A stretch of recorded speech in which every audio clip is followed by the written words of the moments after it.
but we couldn't fight opponent team, so that's the reason why we are in Dubai.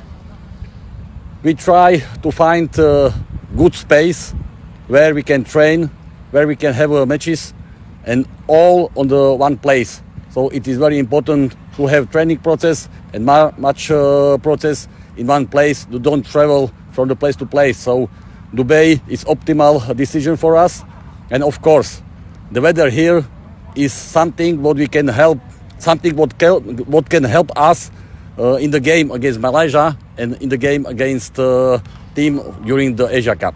So this is the reason why we are here. This is the reason why we use these facilities to training, and big humidity with combination with the high temperature can prepare us better for outgoing games.